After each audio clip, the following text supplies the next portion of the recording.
Thanks, Nicole. Quick, the first flakes are falling, the couriers of the coming snowstorm.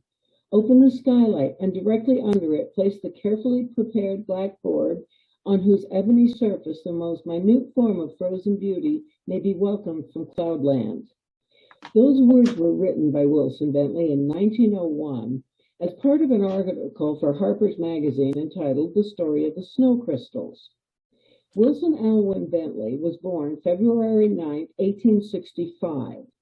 To put this into perspective, a mere 2 months later, on April 9th, General Robert E. Lee surrendered to Ulysses Grant at Appomattox Courthouse, ending the Civil War, and 6 days after that, on April 15th, Abraham Lincoln was assassinated. Those were the times into which Wilson Bentley was born on the family farm in the Nashville section of Jericho, Vermont. The son of Edwin and Fanny Bentley, his brother Charles being 3 years older. His grandparents, Shelley and Abigail, also lived in the big rambling farmhouse.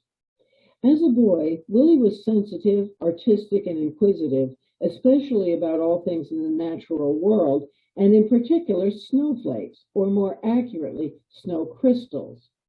The Bentley homestead was in a valley on the east end of Jericho, snuggled up at the base of Bolton Mountain. At the age of 60, he recalled those early days. I never went to school until I was 14 years old. My mother taught me at home. Sorry, Sue. So we had someone saying it's a little hard to hear you.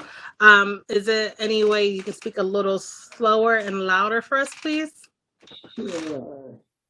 Thank you. See if I can bump up the volume a little bit here too. Okay. Let me try this and see if it works a little better. At the age of 60, Willie recalled his early days. I never went to school until I was 14 years old. My mother taught me at home. She had been a school teacher before she married my father, and she instilled in me her love of knowledge and of all of the finer things of life. She had books, including a set of encyclopedias. I read them all, he said. And it was my mother that made it possible for me at 15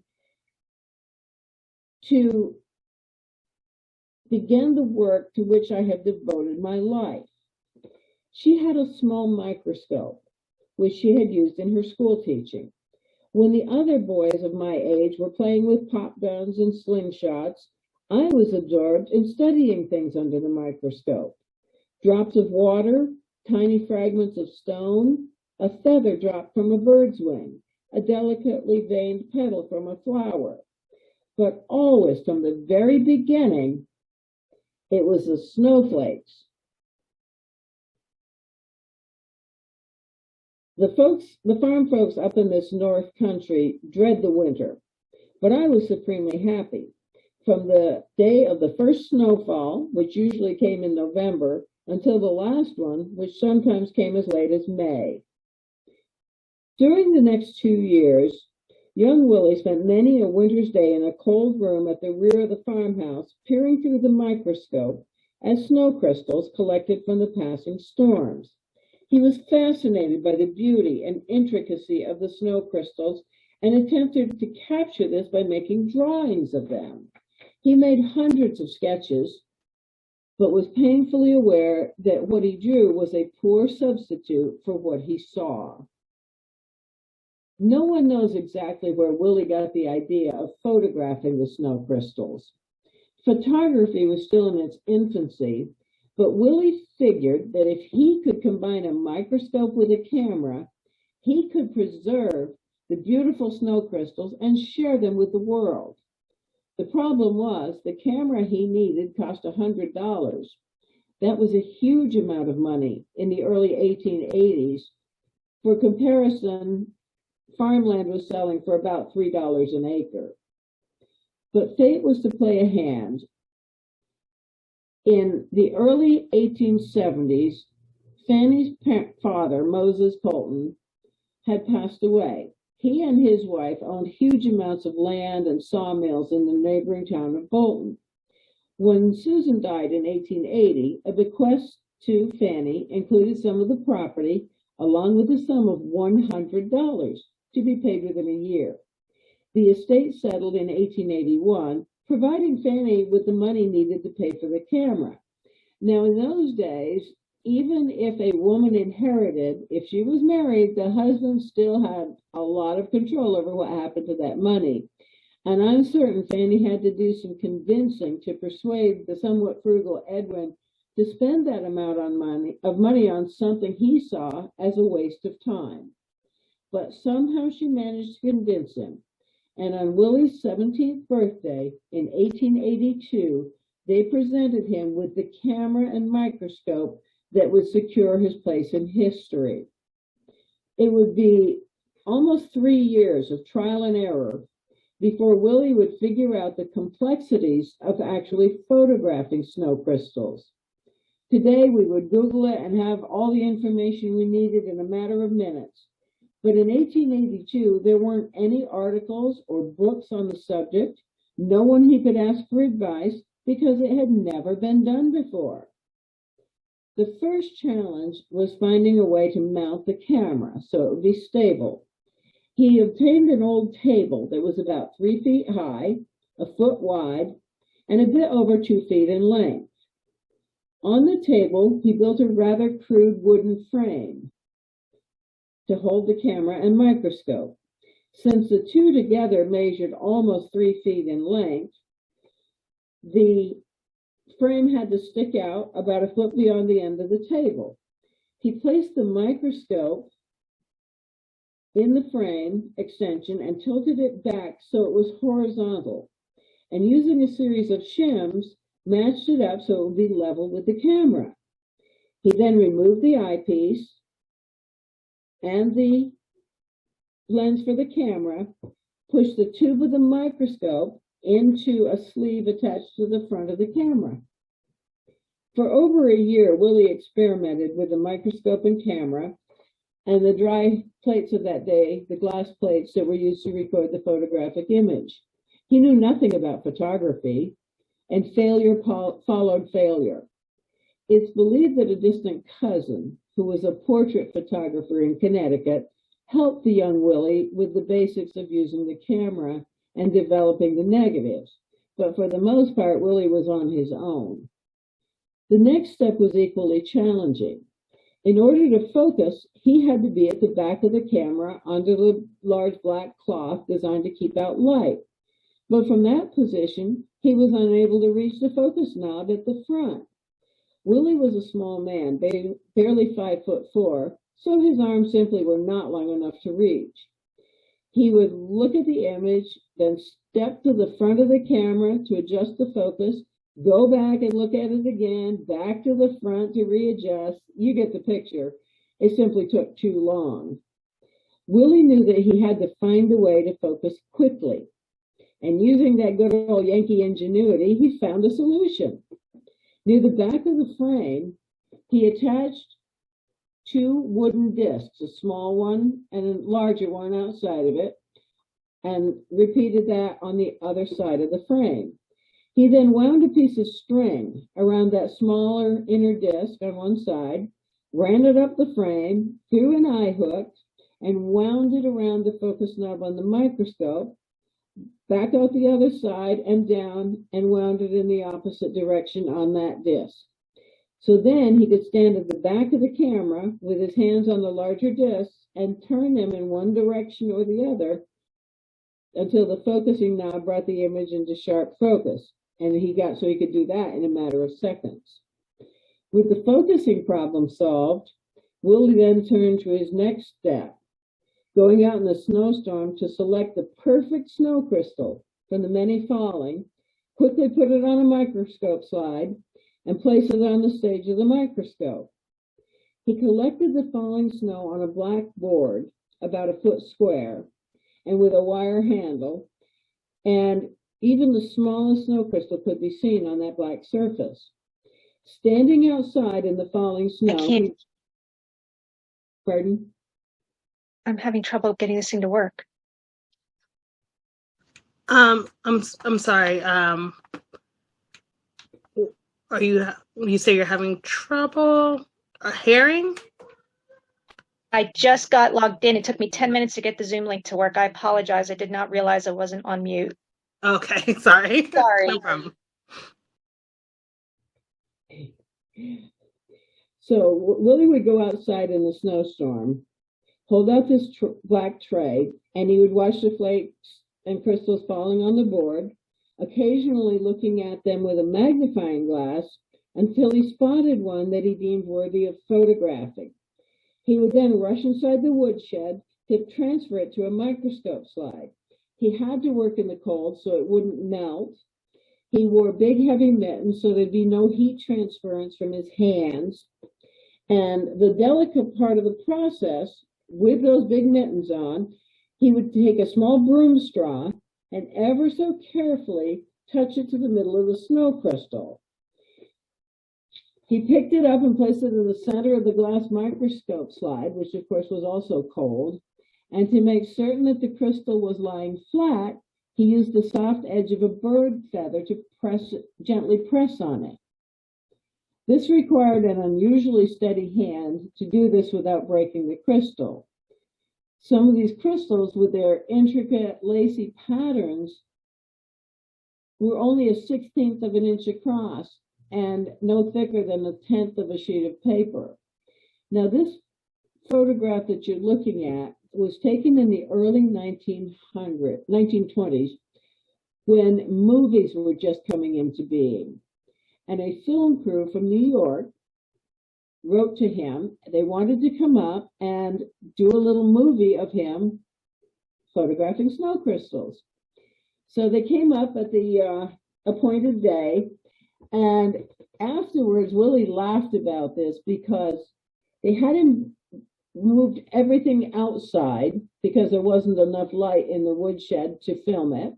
So his camera's outside and everything, as you can see. They had him dressed up in his Sunday go-to-meeting clothes, with his shirt and tie and his good coat and his good hat. The snow crystals were too small to show up on film, so they used these big paper cutouts, and a broom straw would have never shown up, so they gave him this big long stick to use to simulate the process that he went through. And of course, as luck would have it, it wasn't snowing that day. So they scooped up snow from the ground into a basket, sent one of his nephews upstairs to drop it out the window. And of course, it didn't come down as gentle snowflakes. It came down in big clumps, which you can see on his shoulders and his hat. And he got quite a chuckle out of that. He thought that was quite a performance that they had him go through. But the delicate part of the process, once he had the snow crystal transferred to the microscope slide, it became a race against time. He would place the slide under the observation microscope that you see there in that photograph.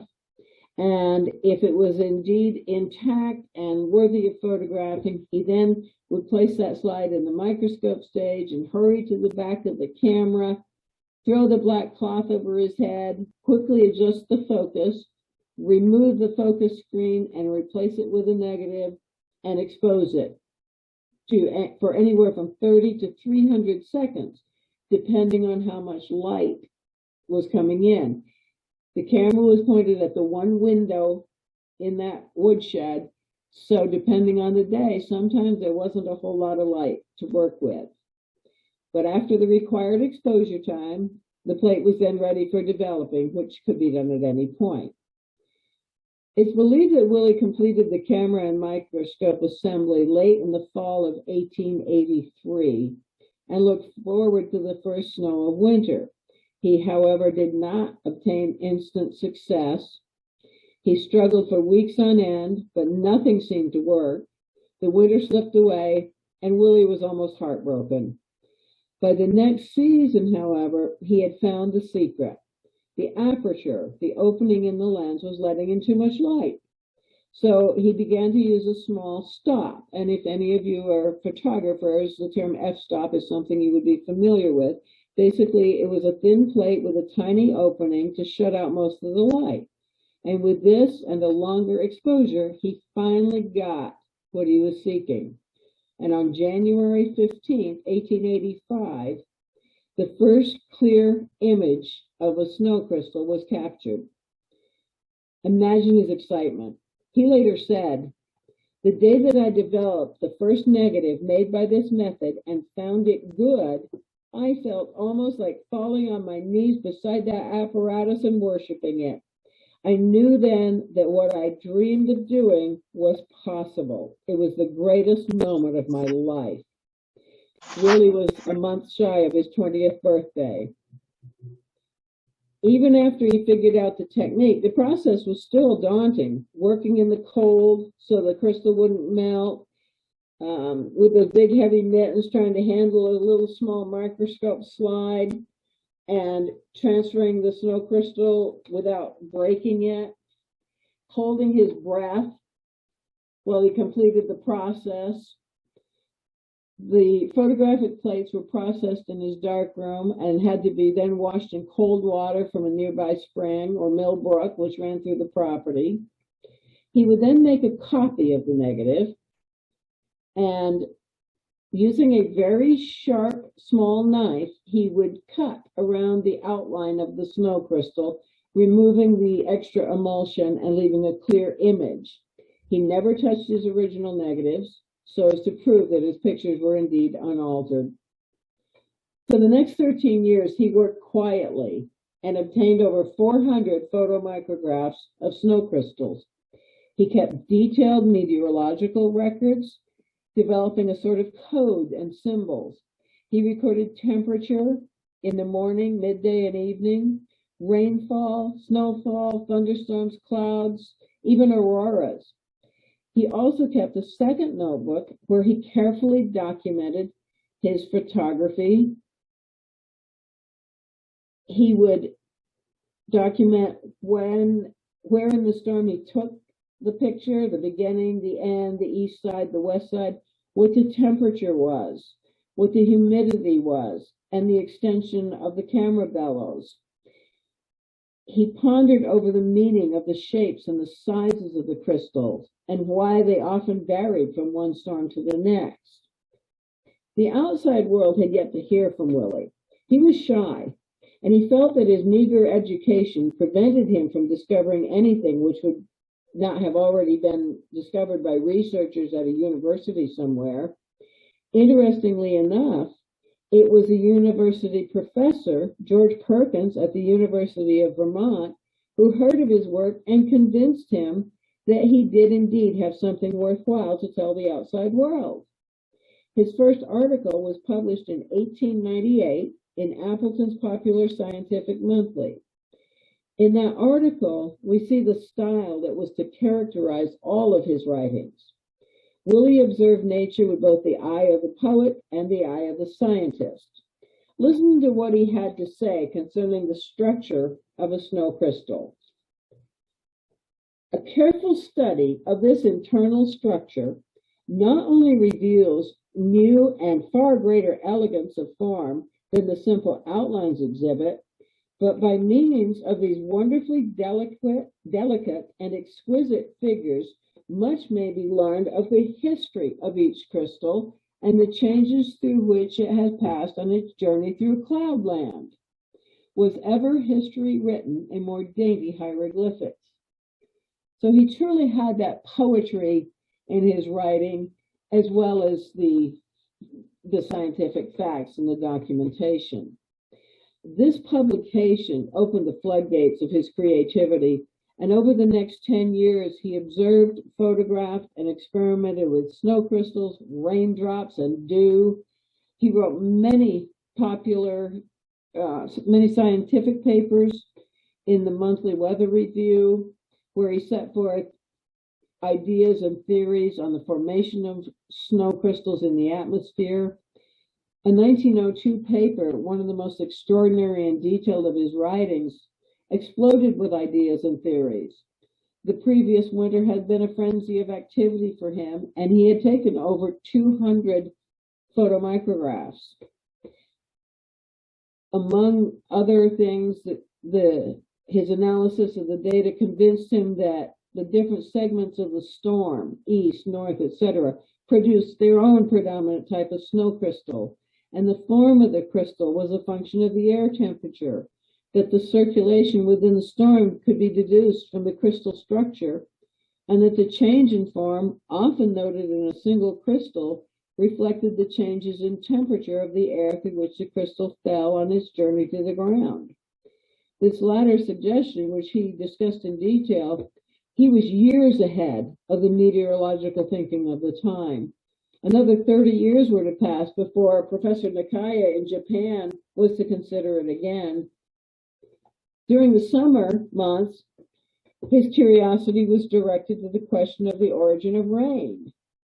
Hundreds of routine measurements were being made across the country and the amount of rain that fell per day or per week, but no one thought to ask the important question concerning the size of the raindrops. No one, that is, except Wilson Bentley. He reasoned, quite correctly, that if you wish to find out how rain is formed, there's no better place to start than by measuring the size of the raindrops.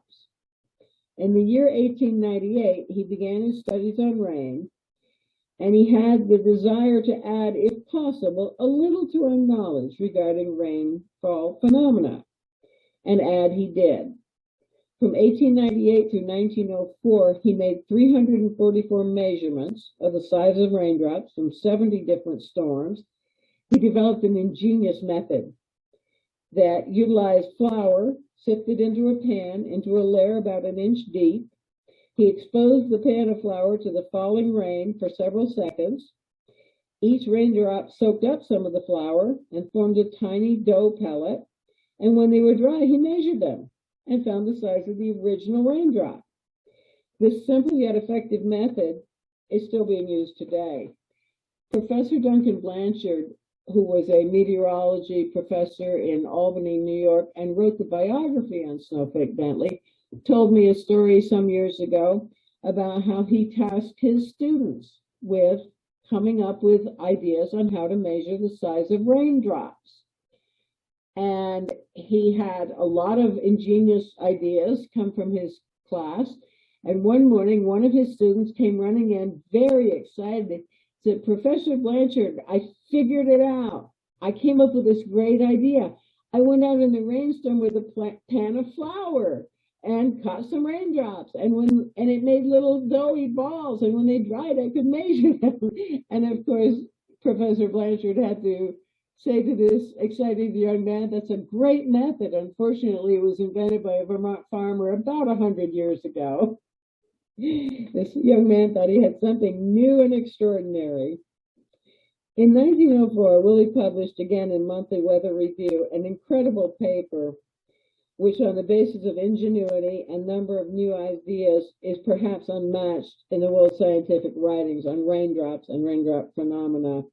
And we know today that most of what he suggested was indeed true, and some of his ideas are still being debated all these years later.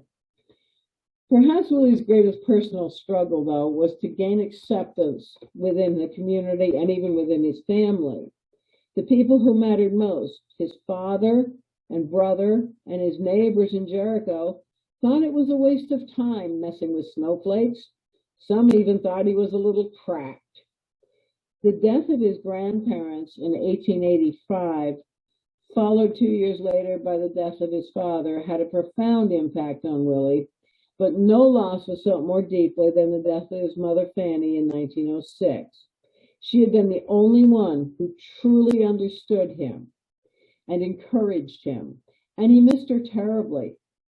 20 years after her death, Willie is quoted as saying, "All that I am or that I ever shall be, I owe to her."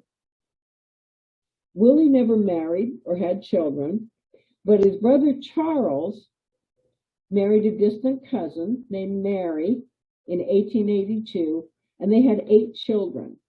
They lived in one half of the big farmhouse, and Willie lived in the other half.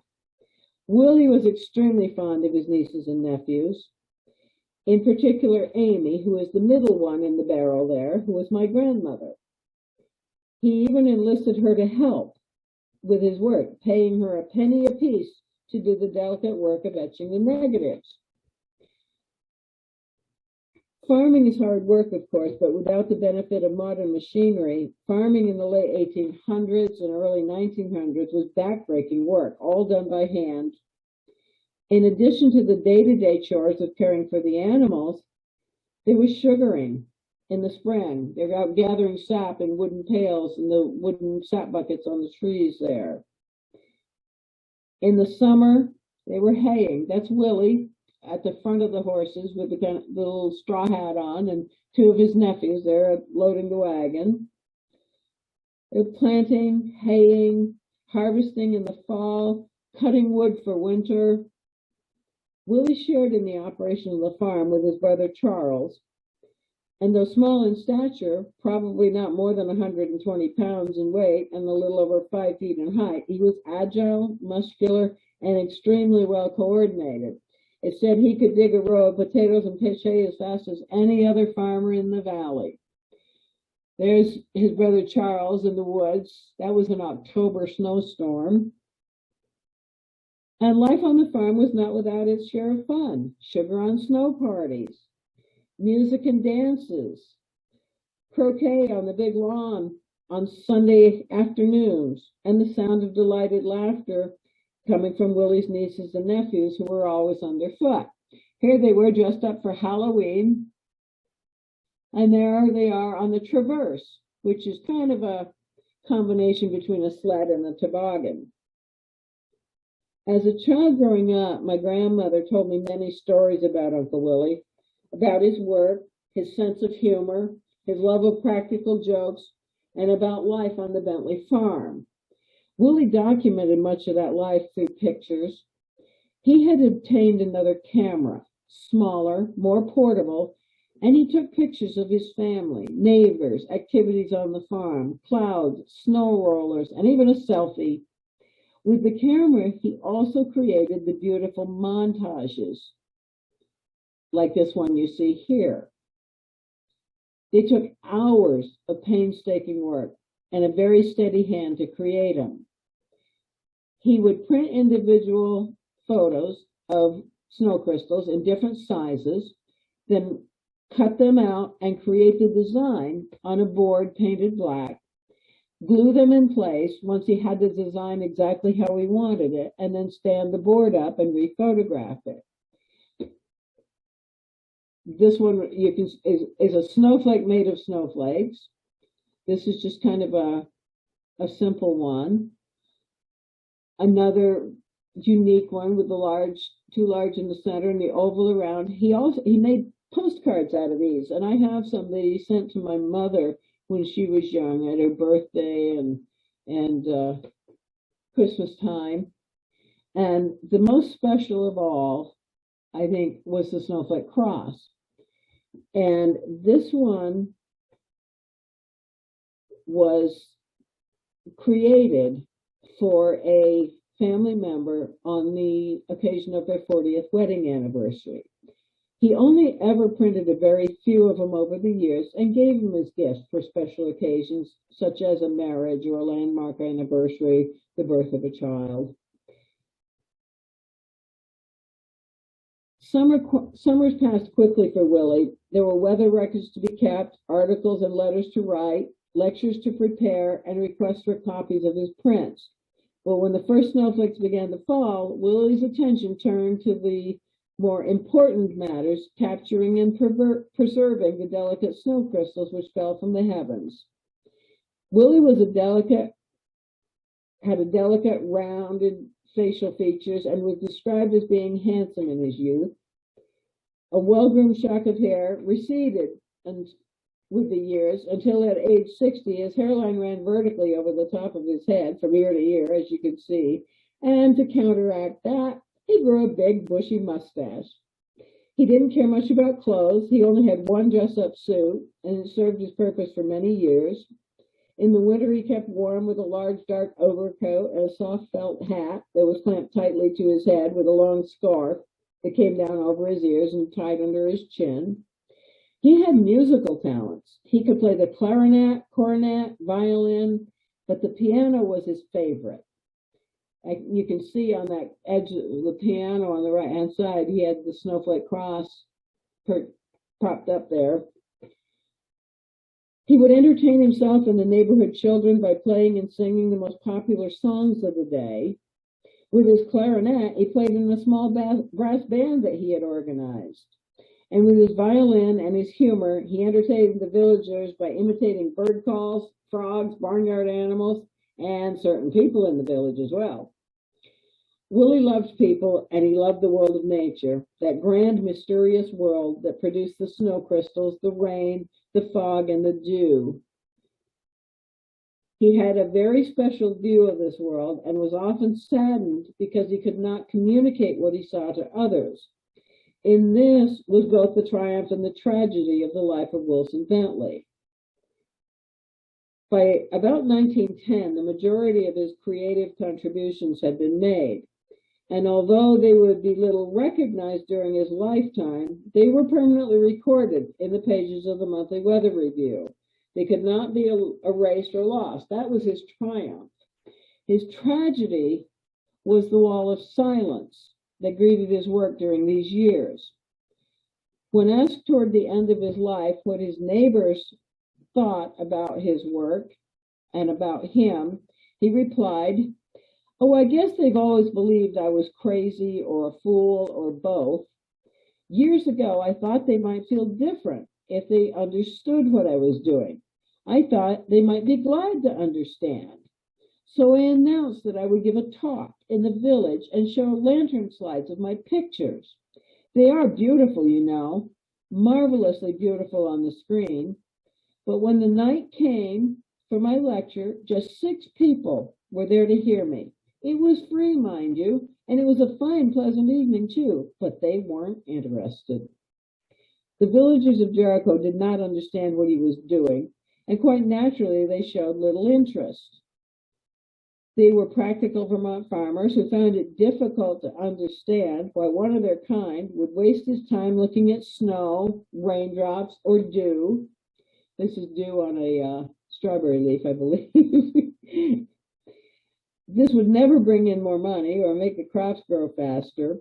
The price that Willie had to pay in loneliness is the price that all must pay, whose inner vision allows them to see what others can never see. Dewdrops on a spider web. Looks like string of pearls. We can understand the reaction of Willie's friends and family and neighbors, but it's not so easy to understand the reaction of the world of silence. This was silence, utter and complete.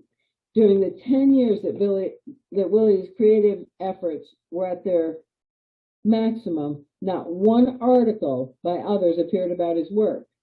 None of the many brilliant ideas he suggested were ever followed up by other meteorologists. His work wasn't even mentioned. Even criticism of his efforts would have been better than no comment at all. One can only guess as to the reasons that the scientific community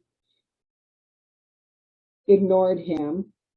Perhaps it was because of an intellectual arrogance that blinded the PhDs of the world of science from realizing that a simple farmer could also discover the truths of nature? Or was it because Willie revealed his emotions in his writing, a heresy in the objective world of science writing? No doubt both have certain elements of the truth, but probably the main reason was that Willie and his ideas were so far ahead of his time. Willie traveled alone into a new research frontier. In spite of the lack of acceptance and acknowledgement, Willie remained just as excited as ever about the world around him.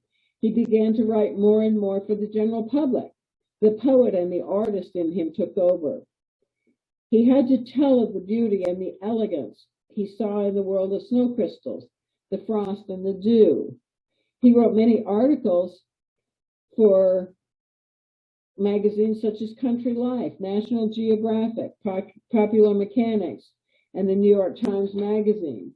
He began to lecture more and more, not only to local groups in the surrounding communities, but to scientific organizations like the Buffalo Museum of Science. He prepared boxes of lantern slides of dew, frost, snow crystals, and clouds. And by the 1920s, dozens of colleges and universities had the Bentley slides to show to students in the sciences. In 1924, the first research grant ever awarded by the American Meteorological Society was given to Willie for 40 years of extremely patient work. The grant was $25. It was small, but it was the recognition by the scientific community that meant the most to him. Schools and universities bought sets of his prints and lantern slides for teaching purposes, and even Tiffany's, the famed New York jeweler, bought sets of his prints to use for jewelry designs. Willie sold his prints for 5 cents each, just enough to cover his cost, and in almost 50 years, he never increased the price. In 1926, he said, "From a practical standpoint, I suppose I would be considered a failure. It has cost me $15,000 in time and materials to do the work, and I have received less than $4,000 from it." Late in life, he wrote, "The recognition has been very gratifying, but not very remunerative. I am a poor man, except in the satisfaction I get out of my work. In that respect, I am one of the richest men in the world. I have my snowflakes." In 1929, Dr. William Humphreys, the chief physicist for the United States Weather Bureau, responding to a request from all over the country to preserve in one collection the best of Bentley's photomicrographs, organized a drive to obtain the necessary financial support. He was successful, and Willie turned to the enormous task of sorting through some 4,500 photographs. In announcing the upcoming publication, Willie wrote, "It will serve to further increase the fame of Vermont's marvelous snowflakes, and to give added millions of people the chance to see them and be thrilled by their beauty." The work went slowly, but finally, in the summer of 1931, the material was handed to the publisher. In November, the book Snow Crystals was published. It had a short introduction by Humphreys, but by far the major part of the book is a magnificent collection of nearly 2,500 photomicrographs. Most of the pictures were of various forms of snow crystals. About 100 were of frost and dew. Willie received 3 copies of the book, but unfortunately, we really have no record of how he felt when he held it in his hands, the work of a lifetime, a work now preserved for all the world to see. The dark blue with a simple gold snow crystal on the cover. Sadly, Willie would not get to enjoy his success for long. He was 66 years old, and though in good health, he didn't get around or do things quite as rapidly as he had before. Winter was fast approaching, and the camera had to be ready for the first snow. This was the same camera which he had taken the first micrograph with 46 years previously. It was old, it was battered, but it still worked. With it, he had taken his 5,381st photograph on the 1st of March of the preceding spring. He looked forward to the winter ahead with as much zest as he approached the first winter. Winter of 1931 was warmer than normal, and by early December, Willie had not photographed a single snow crystal. He made routine entries in his logbook of weather conditions, etc., and on Monday, the 7th of December, 1931, he finished his entry, "Cold north wind afternoon, snow flying." This was the last entry he was ever to make. Following a trip to Burlington earlier that day, he had returned to Richmond, the neighboring town, on the train. It had started to snow, and Willie was determined not to miss an opportunity to capture whatever the storm had to offer. He started walking home, a distance of about 7 miles, in what quickly turned into a blizzard. Chilled to the bone by the time he got home, he developed a cold which turned into pneumonia, and he died on December 23rd, 1931, at the age of 66 years old. The following day, many newspapers across the country reported his death, but perhaps the most poignant and understanding comments came from his own hometown paper. They said, "Longfellow said that genius is infinite painstaking. John Ruskin declared that genius is only a superior power of seeing. Wilson Bentley was a living example of this type of genius. He saw something in the snowflakes which other men failed to see, not because they could not see, but because they had not the patience and the understanding to look. Truly, greatness blooms in quiet corners and flourishes under strange circumstances. For Wilson Bentley was a greater man than many a millionaire who lives in luxury, of which the snowflake man never dreamed. Perhaps his friends and neighbors understood him after all. I'm often asked the question, who was Wilson Bentley? Willie was many things. He was a farmer, a photographer, a self-taught scientist, an inventor, a gifted musician, a lover of nature, an artist, a poet, and a dreamer. A quiet yet passionate man who taught us that no two snowflakes are alike. I wonder if Willie ever imagined that in 2023, 91 years after his death, people the world over would still be interested in his work, would still appreciate the delicate beauty found in each individual snow crystal. I think perhaps he did. In 1924, he wrote, "Nature's storehouse of these fragile jewels appear to be inexhaustible. In all likelihood, 10,000 years from now, snowflake collectors will still be discovering forms new to science and never before seen by mortal eye." Today, his weather records and many of his negatives are at the Buffalo Museum of Science. Some are also at the Smithsonian. But his cameras and microscopes are where they belong, in Jericho. Because of the work of the Jericho Historical Society, they are preserved and on display at the Old Red Mill for all to see and enjoy. Willie is buried at the cemetery in Jericho Center alongside his parents, grandparents, his brother Charles, and other family members. His final resting place marked by a simple stone that reads Wilson, Snowflake Man. That his work endures is testament to the dedication and passion of a humble Vermont farmer who wanted nothing more than to share his discovery with the world. As he wrote in 1904, "The snow crystals come to us not only to reveal the wondrous beauty of the minute in nature, but to teach us that all earthly beauty is transient and must soon fade away. But though the beauty of the snow is evanescent, like the beauties of the autumn, as of the evening sky, it fades but to come again."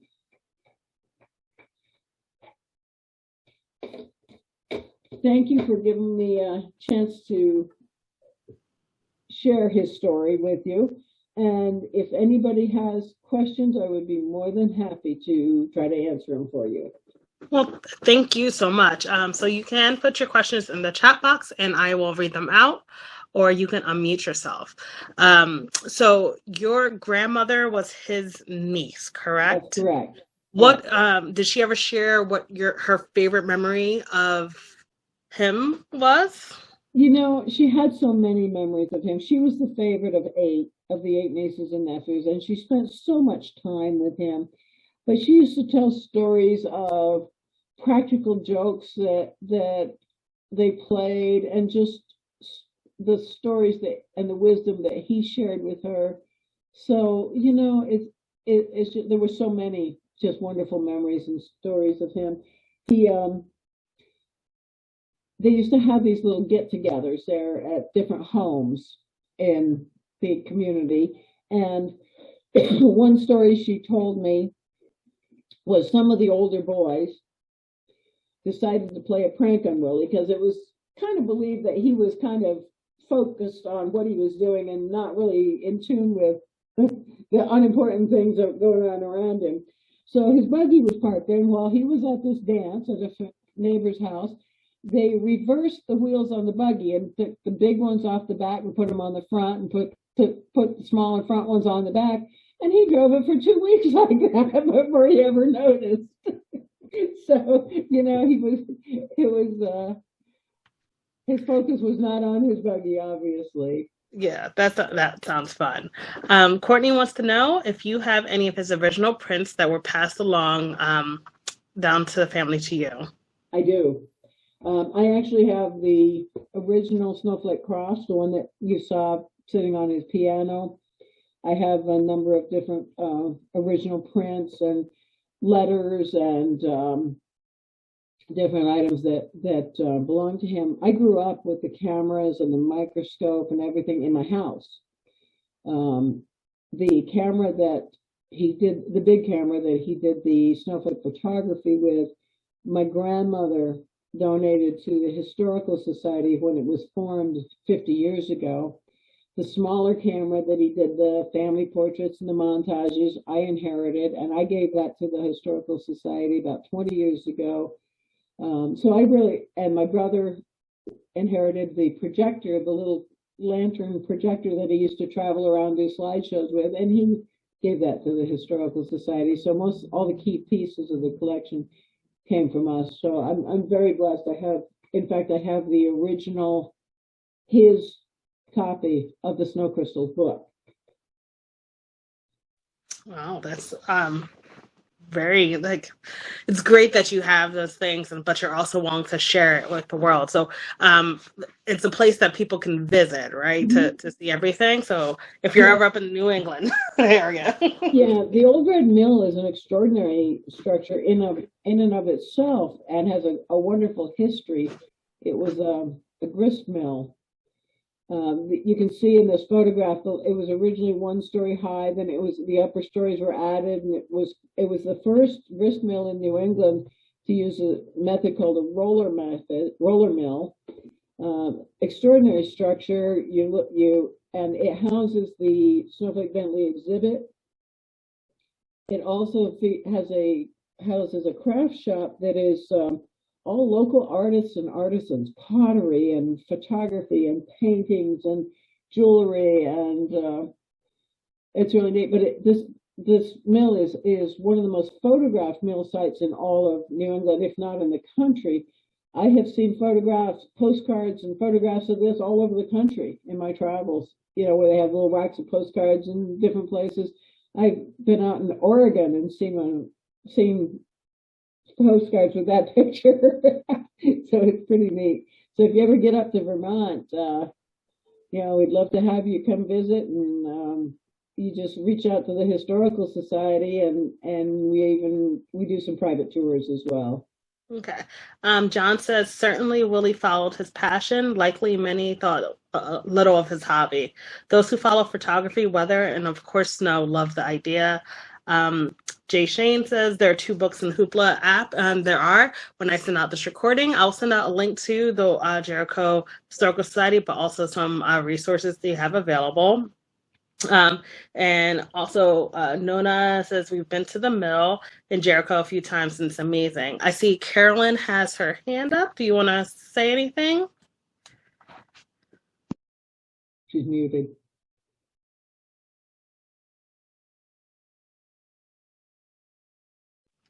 You can unmute yourself if you like.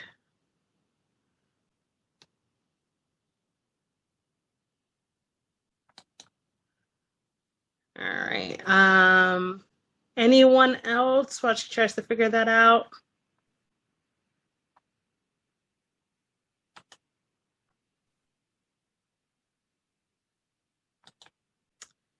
All right. Okay, so it seems like it's not working, but hopefully at some point I'll be able to maybe find some resources to answer whatever her question is. So email me and I'll email you an answer. Okay, great. Thank you. So, it's a little bit before 8 o'clock, but if we don't have any more questions, I would like to thank Sue for spending this evening with us. And I hope the snow treats you well in this upcoming season. All right. Thank you, everyone. Thank you again, everyone, for joining. And snowflakebentley.com has a lot of great information. JerichoHistoricalSociety.org has a lot of great information. And a lot of his articles that he wrote all those years ago are still out there and can be read online as well. Great. All right, I'm going to stop the